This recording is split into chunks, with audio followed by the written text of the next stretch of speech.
Welcome everyone, Oracle reading for the week. We have 3 beautiful cards here as per usual that you get to choose from. Now with this particular Oracle reading, this is the Sacred Earth Oracle. A beautiful Oracle, has deep meaning, very insightful. I feel with this particular Oracle deck what I feel most about it, and tell me if you've got this deck, let me know what you think about it as well. It feels like it talks to our soul a little bit. It's a bit about, I feel that when I am being a little bit challenged with my thought processes, my programming seems to be the big one, where I'm like, what is this about the situation that I can't see, or that I'm finding hard to see a different perspective on? This is the deck that I really love to jump into, because it does give you a different maybe challenge to consider in regards to how you're perceiving a problem, idea, or a dream, or any of those things. It's really quite interesting. I love that about this deck. It's just another way of receiving a message, which is oracles, right? We love oracles for that.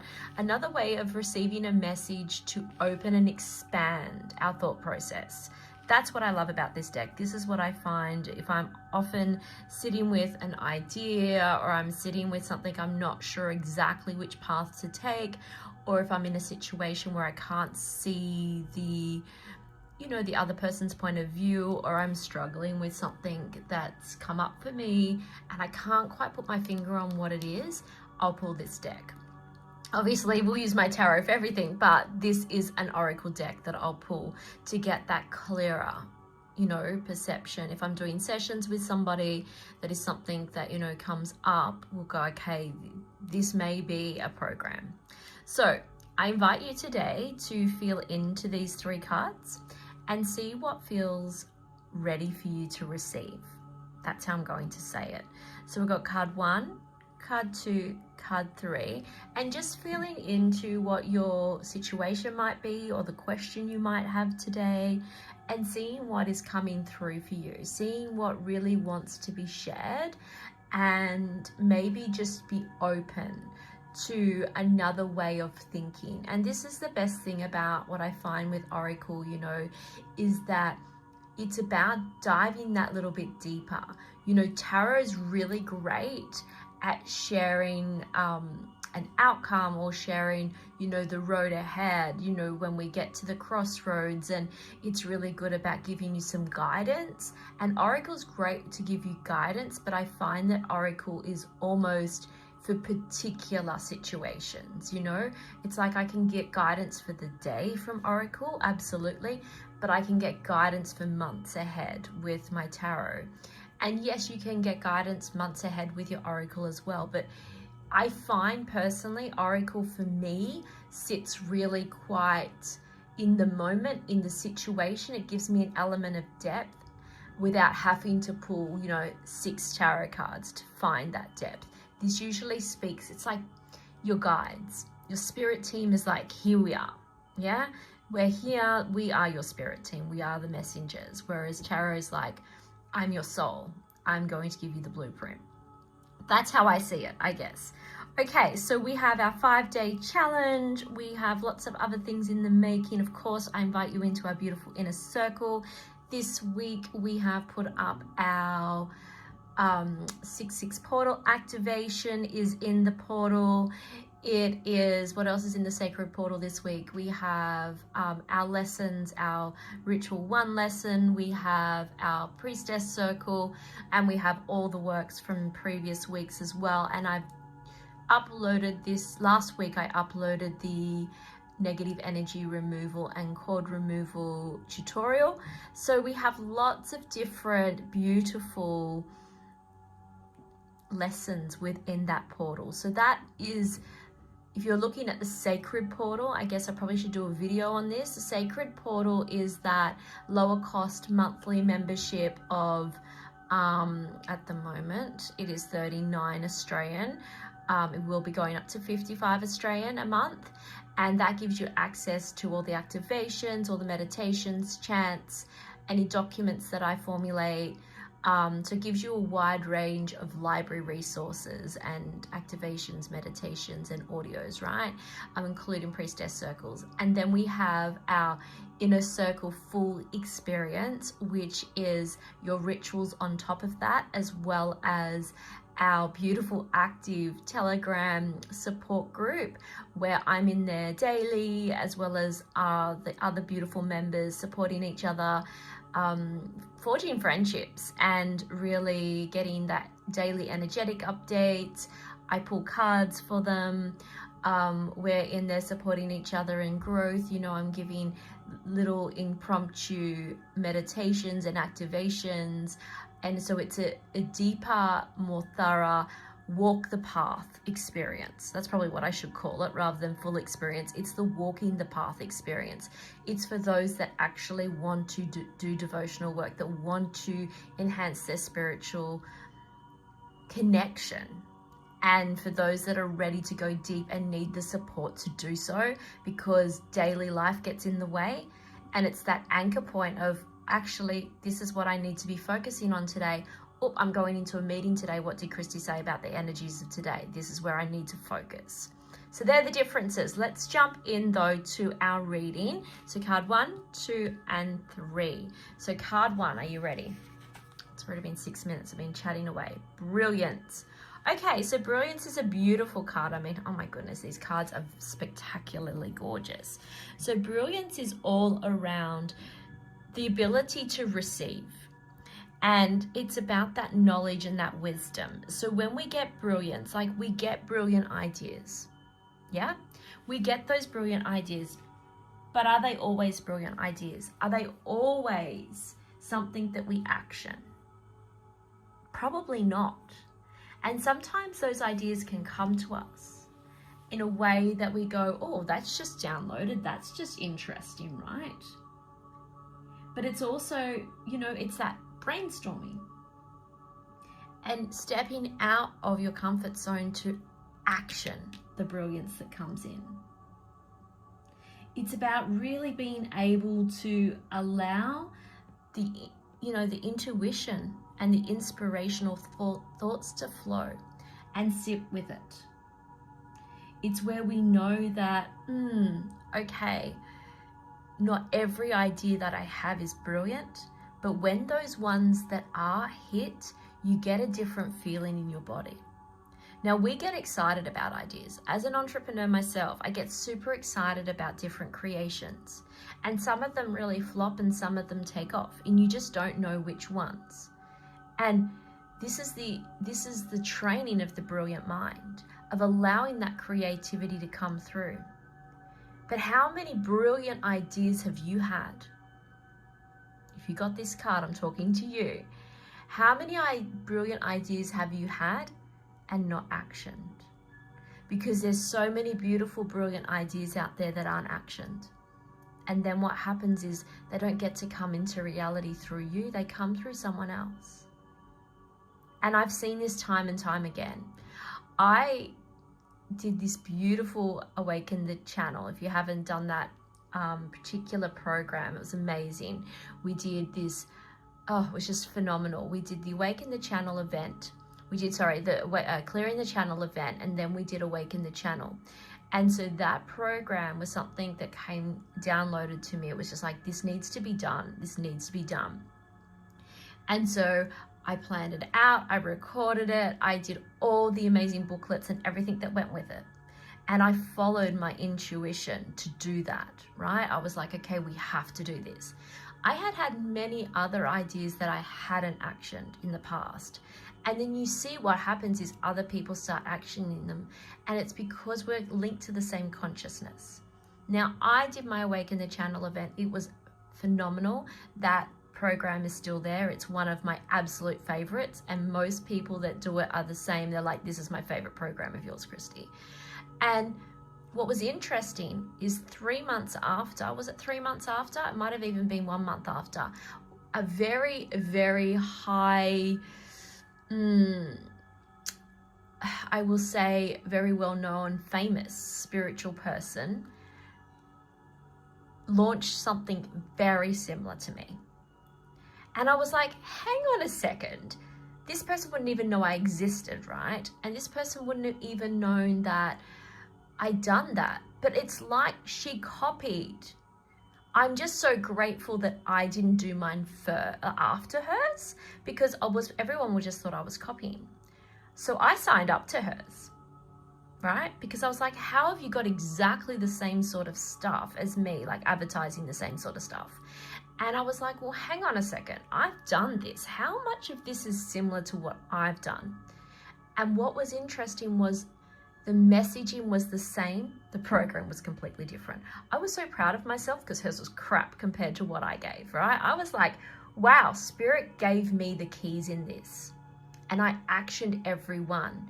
And so whatever was left over that I didn't action, that maybe just needed to go to a wider community because she had more reach, a lot more reach, very famous, then they got what they needed. But what I'm trying to say here with this example is, if I hadn't actioned what I did, we still had access to that same source energy. We're both channeling light. And so those ideas go out to hundreds of people. And then, because Spirit wants to get it out there. And so the idea that you have is going to hundreds of people. So you need to action it, because you could be the one to action it first. Because these ideas, these creations are brilliant. If you don't jump on it, chances are 3 months down the track, you're going to be seeing someone else do it and going, oops, I should have done that. And you know what? Yours might have been better because you would have actioned it right away and given it your whole, because this is something that maybe is new and developed for you.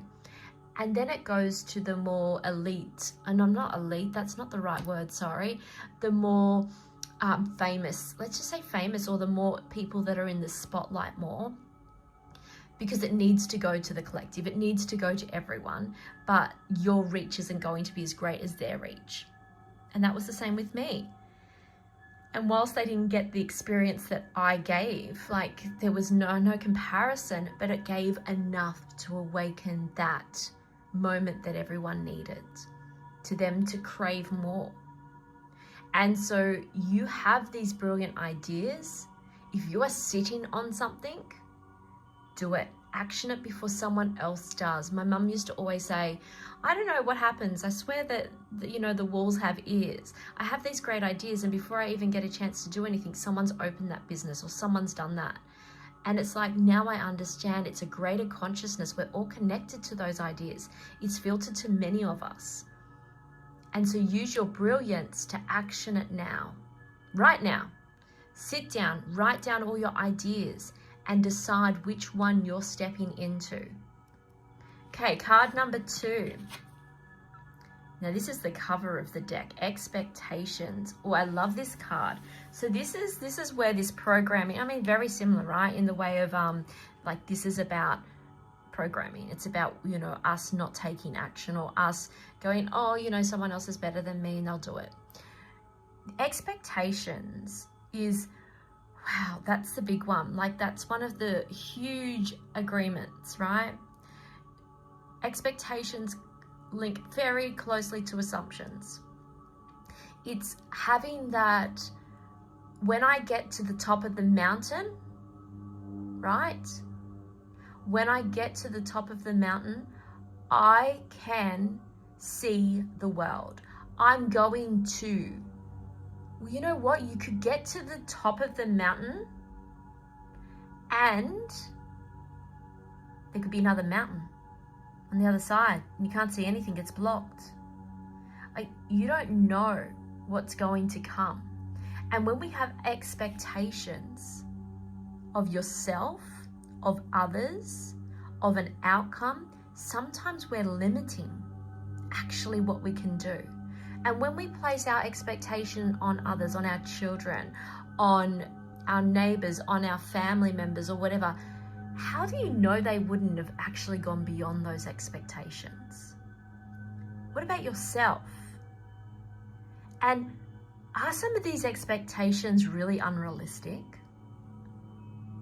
Is it something you have to really do? Like, are you placing such high expectations on yourself that you're burning out? And are you placing the program in place by having those expectations? Is it about, oh, well, you know, once I have 20 clients, I'm going to be able to shut my books, or whatever it could be? Well, actually, really? How do you know that? That's your expectation. So you're putting that energy out there. Now, it might only be 10 or 5 that you need because they become such great clients. You're placing expectations and almost projecting an outcome before it even comes, I guess you could say. And so when this happens, you can be really shattering that doubt inside of you, right? Because you've got creativity. But if you place expectations on an outcome, you're distorting that. It's like, when I get to the top of the mountain, this is what.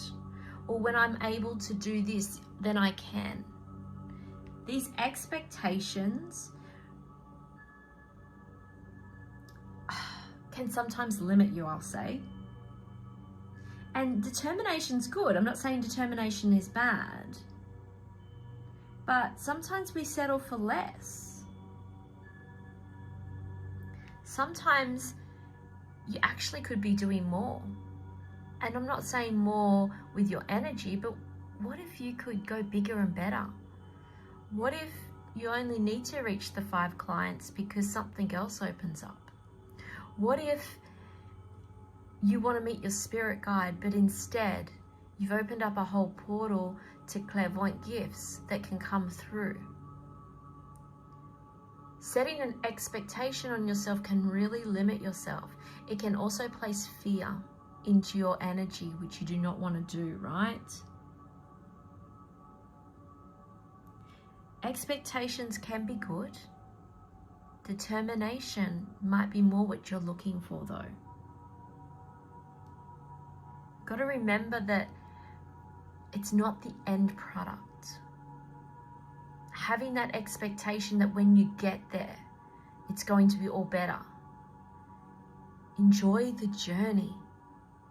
Because as you're walking up that hill to get to that, walking up that hill to get to the top of the mountain, to see whatever it is you think might be on the other side, you've missed maybe all the pillars of gold and light and magnificent coating on your journey up, which was mostly what you had to do. It wasn't about the view at the end, which might be blocked. Card number 3, this is getting a really long reading. Influence. Oh, okay. What is influencing you? I love this card. This is a good one that comes through because this does give you a bit of a, okay, what's the influence? If there's something coming up for you right now and you're wondering, well, why is things not shifting? Why is this that perception? This is very linked to assumptions as well, because, this is about distinguishing between opinions and actual evidence. So this is about, okay, let's not look through the eyes of someone else. Let's look through the eyes of our soul.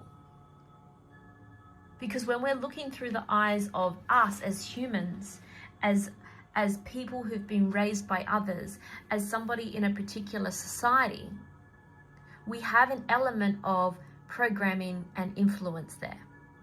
If you look through pure love and through your soul, then you're looking through absolute purity.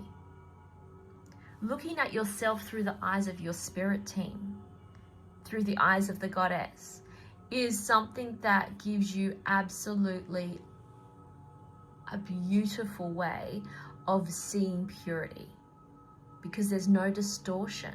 There's absolute unconditional love there. But you're not influenced by a program. You're not influenced by your experiences. And so what is it in your life right now that's influencing your outcomes, or influencing your decisions, or influencing your thought patterns? What makes you do what you do? If you're quick to anger, why is that? What influences have you had in your life? Experiences have you had in your life that allow your body to think that's an okay reaction? What influences have you got that are creating assumptions on other people? And this all comes down to judgment as well. You're forming you have assumptions that form a judgment. We shouldn't assume anything. And I know I've told you the story, and so I won't jump into it because we're 20 minutes in, of one of my beautiful colleagues once said to me, I was just like, I was always assuming an outcome. And 90% of the time I was right because I'm very intuitive, so I knew. And she's like, you don't know they're feeling that. I'm like, well, I kind of do because I can read energy. But she's like, you don't know that. We haven't even had the meeting. How do you know that's going to be the outcome? And so I'd go into meetings knowing the outcome, knowing what I'm going to experience, having the anxiety of, oh, this is not going to be a good meeting, or this is going to be a brilliant meeting. I know we're going to come to this conclusion, because I'm very intuitive. So I knew, and I was able to read energy very well. And so I could intercept and I could create different outcomes, and it was amazing, right? That's why I was very good at my job. However, there was those times where I wouldn't even approach somebody because I had made the assumption. And she's like, you can't assume that. You're assuming an outcome. And it made me sit back and go, I'd never actually been told that before. And this is the influence that is on us. You can't, that's a programming, I can't ask for that because I'm less than if I have to ask for help, or whatever that is about. Or, oh my goodness, when we go to somebody when they're in this state of mind, I don't know, whatever it is. Like, the influences that we have had really distort our ability to achieve an outcome or to achieve a state of mind. So if you're sitting back going, I can't connect with people, I can't find friendships, I can't get the job I really want, people aren't seeing my worth. What's influencing that? What is influencing you from shining your light? Are you worried about being in the spotlight? Have you been told that you take up too much room and you need to be quiet? You're a female. We're not loud people, females. Females need to be quiet. If you grew up in the era of children are seen, not heard, or women don't do that. Girls aren't allowed to do that. If you're a male, you're not allowed to show your emotions. You're not allowed to show your vulnerability. But yet, if you do that, people trust you and it allows you to actually forge beautiful friendships. And so what influences and programming have you got that disallows you from stepping into what it is you really want? Challenge them. I really encourage you to challenge them. See yourself through the eyes of the goddess. Because you're accepted as you are. And we grow and we change. And that's brilliant too, because she celebrates us as well. Try something different. Be seen, be alive, be heard, be vulnerable. Step into something that's scary. Sending you all so much love. It's a very big reading today. I hope it's been helpful. I look forward to connecting with you all again for your tarot reading at the end of the week.